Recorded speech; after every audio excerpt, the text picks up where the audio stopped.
Hey everyone, it's Little Jennifer. I had put a video out talking about how I wanted to once a week do a true crime, like a storytelling. So I decided to start with the eyeball killer, Charles Albright. You may or may not have heard of him. He was born in Lubbock, Texas. He was actually put into an orphanage. There's not much about that or about his birth mother, but he was adopted by Dale and Fred Albright. And Dale was a school teacher, and she was very, very strict on him. I mean, so strict that as a toddler, he could already read like an adult.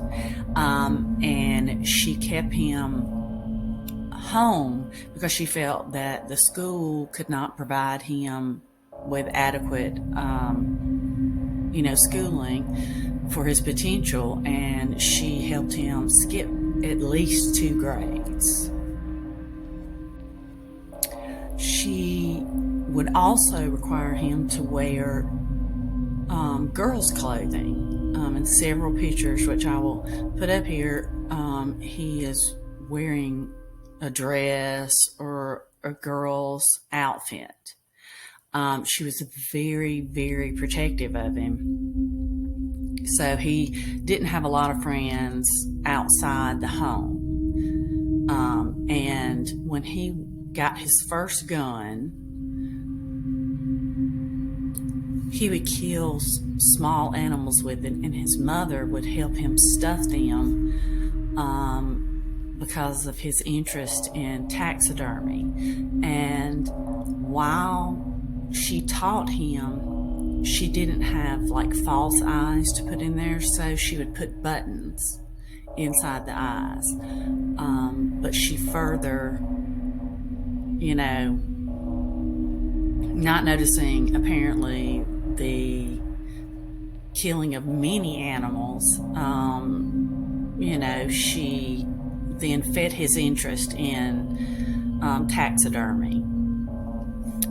At the age of 13, he was already arrested for petty theft and aggravated assault. At the age of 15, he graduated high school and then attended North Texas University. He expressed an interest in the medical field and becoming a surgeon. He undertook pre-med training but failed to complete it. At the age of 16, police found him with like some guns, some petty cash, and he ended up spending like a year in jail. After he was released, he went to Arkansas State University. It was Arkansas State Teachers College, where he majored in pre-med. But, of course, he was found with like some stolen items and was expelled, but they did not prosecute him. After this, it didn't apparently faze him. He ended up falsifying a degree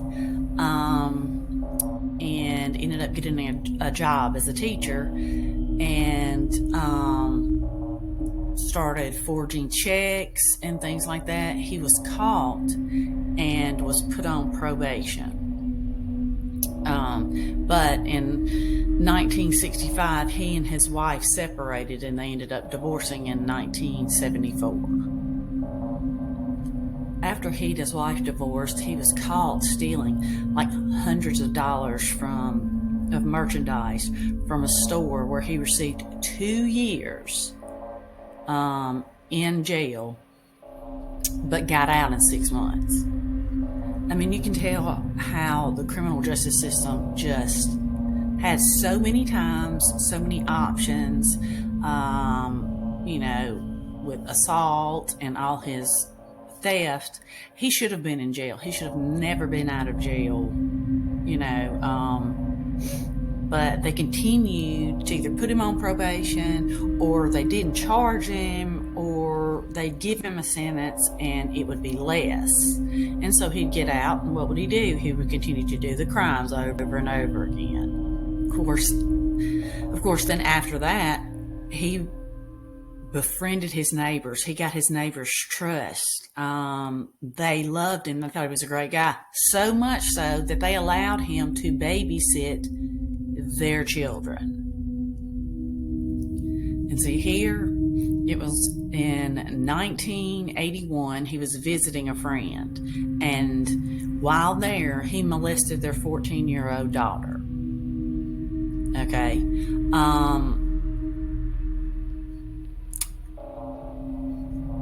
He was prosecuted and put on probation. He pled guilty, but he said he pled guilty to avoid a hassle. So, now, this is another. He molested a 14-year-old child. They gave him probation. Why in the hell would somebody get... I don't understand it. Y'all may get it, and if you do, it's crazy. But why would you put a man who molested a 14-year-old on probation? In 1985, while on probation, he met a woman named Dixie. He invited her to move in with him, and she began paying his bills and supporting him. And then he ended up getting a newspaper route that was at night, and he used that as a ruse to an alibi why he would be out at night, and then he would go visit prostitutes so that Dixie would never find out. I also forgot to tell that while he was in college, he played a prank on one of his friends by taking all the pictures of his friend's girlfriend, cutting the eyes out, and putting them on other people, and leaving the pictures with her having no eyes. He thought it was funny, but the friend did not. It was creepy, and I don't believe they were friends after that. I would imagine they were not. Charles's true reign of terror started in December 13th, 1990, where a 33-year-old white prostitute named Mary Lou Pratt was found dead, sprawled out. The police officer said that it looked like the body was displayed for them to see, and they know that she was killed elsewhere and dumped. She was shot in the head with a .44 caliber pistol, and also beaten. When she was taken to the morgue, the medical examiner found that both of her eyes had been removed with surgical precision. Like you couldn't tell, like she couldn't tell until she literally opened the eyes. The person had cut the 3 major muscles so precisely without leaving a scar. So they thought it was somebody who possibly, could have been a surgeon, but they said even surgeons couldn't be that precise. And he had apparently taken the eyeballs with him. In February the 10th, 1991, another white prostitute, aged 27, Susan Beth Peterson, she was found on the exact same road as the other victim, and it was in the Oak Cliff neighborhood area, which was a horrible neighborhood, filled with drugs, drug addicts, prostitutes, and the prostitutes, mainly they would do what they called flatback. They would do regular sex for $25. They would get their fix, and then once that was gone, they would come back out and do it again. I mean, it was like up and down, that neighborhood of Oak Cliff was just rampant and not, it was very seedy. But she was also found shot. She was almost completely nude, where the first victim had a shirt covering her just a little bit. So she wasn't considered completely nude. But Susan had been shot 3 times. So, and they also found that her eyes were removed, and that they were taken, with the killer. The killer took them. She was also shot in her left breast, and the back of her head, obviously. And they said, we're looking for a repeater. They didn't use the word serial killer. And when you have 2 bodies found literally on the same street, they're displayed out, their eyes are removed, and they've both been shot. 2 makes a serial killer, and 2, because she was white, the other black prostitutes felt safe. But on March 10th of 1991, Shirley Williams, she was a black prostitute, she was found dead near an elementary school. A waitress found her. The waitress found her completely nude, propped up against a curb. When authorities got there, they found that she had been a broken nose, and had been shot in the face and through the top of her head, which was the pattern he used with the other 2 victims. And when they leaned down and opened her eyes, her eyeballs were gone as well, and they were nowhere to be found. So this was the 3rd victim, but he had changed his...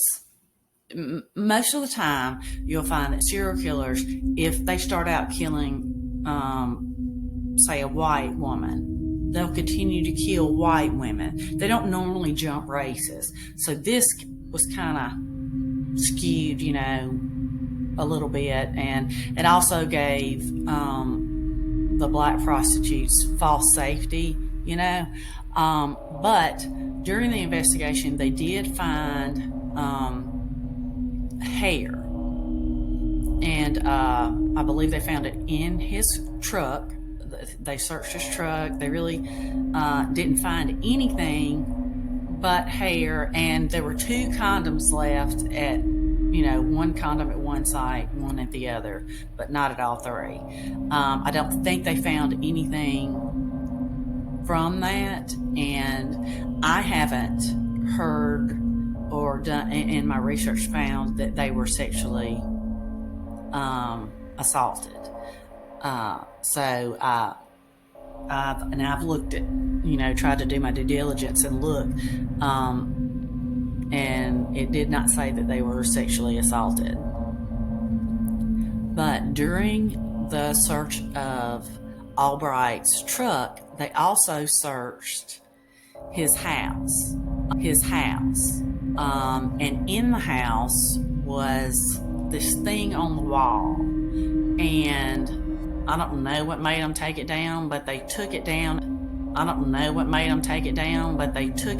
And found rifles and guns and stuff like that. While they didn't find the gun that was used, they did find a .44 caliber bullet.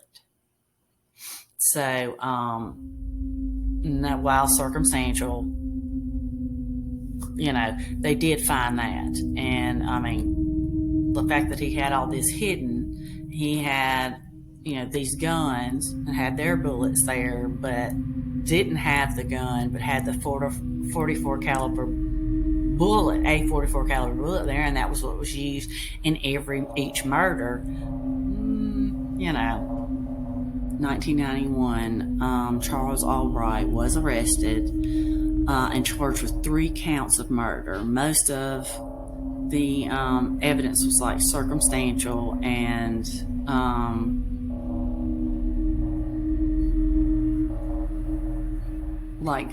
the hairs that they found in his truck were consistent with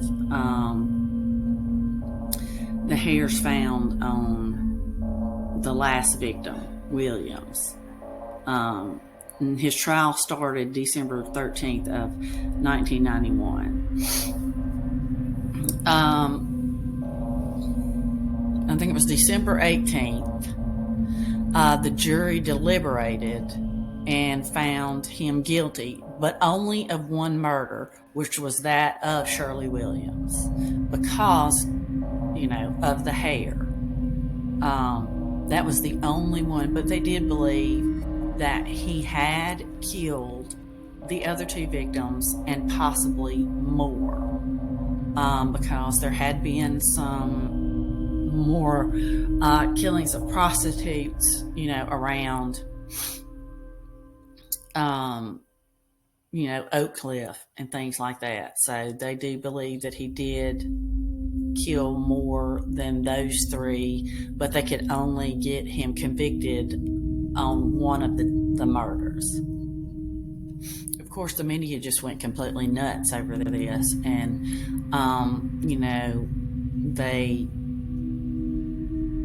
I forget which news organization, but the headline was, "How could a complete gentleman,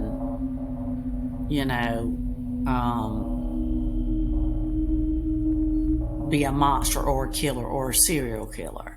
And that is the thing. Most serial killers, look at John Wayne Gacy, look at Ted Bundy. People liked them. They were well liked, loved in their communities, thought highly of. But there are always little signs too. You do have some serial killers who are weird. Like weird bots and things like that. You're like, that dude is weird. I'm pretty sure he's skinny cat somewhere. And this guy did. He should have never been out of jail. As many things as he had done, he should have never been out of jail. And these women should have never been put in that position, and to be his victims. They never found the eyeballs either. Never. And he continued to say he was innocent till his death, which was in 2020, August 22nd, 2020, and he was, I think, 87 years old. So he had literally just turned 87 because his birthday was August 10th. So he had and the cause of death, it's not shown, but I did read where he had multiple health problems. He didn't die of COVID. So I'm assuming probably a heart attack or something like that. He was 87. That even though he was convicted, there was still no justice for the victims or their families. Because, even though he was caught and, he was still only convicted of one murder. And it does make a difference to the families. They want it to be acknowledged that their daughter, mother, sister, brother, is acknowledged, and even though they were acknowledged, there was just enough evidence, even circumstantial, that was the only murder that they could convict him with. So that's it. I hope you enjoyed the story about Charles Albright, the eyeball killer. Just a sick man, just gross, sick, and there's nothing else I have to say. So I guess I will see you guys in the next true crime video. I hope y'all enjoyed it. Please leave some feedback for me, okay? You can like, subscribe, and share. I would really appreciate it. Yeah.